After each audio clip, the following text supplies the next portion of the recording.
Good morning, Flat Fam. How you doing? Way too early. 6 a.m.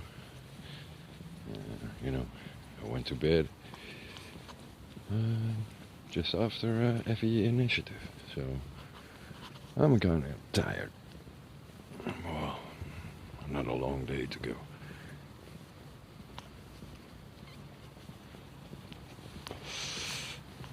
So, you cannot make light of the situation.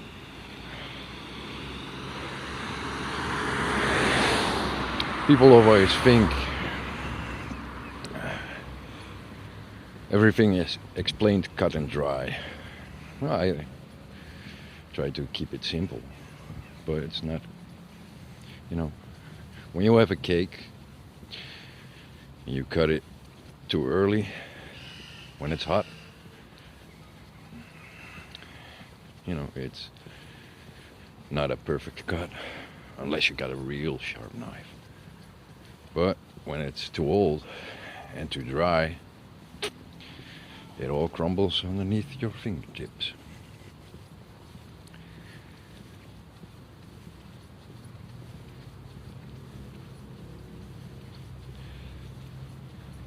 Some people struggle with the gravity.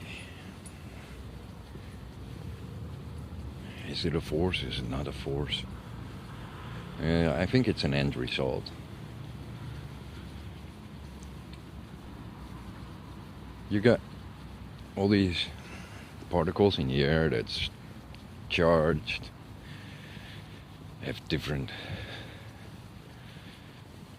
mass to it, are vibrating.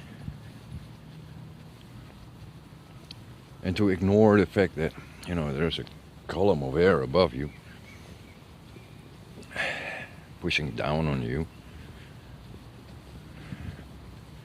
it's kind of silly. I think the freight train or the container car on the train track that gets imploded by just bringing it a little bit down on pressure inside shows the full effect.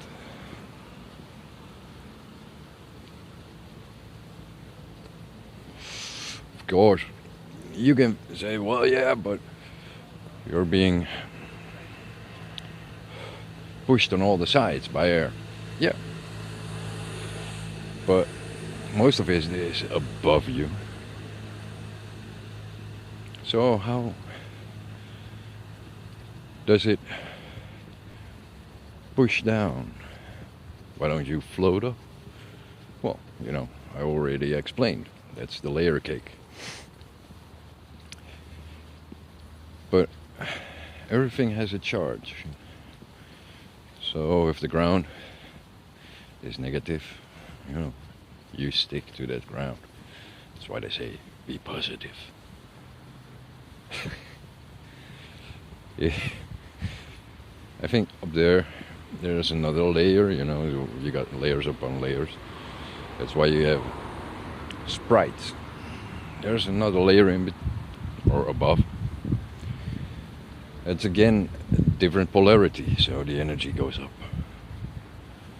Here we tend to think that lightning goes down, but in actuality I think it has been shown that two charges, one from the clouds, one from below, meet each other at about I think the maximum a few meters from the surface area. So it comes down from the ground up.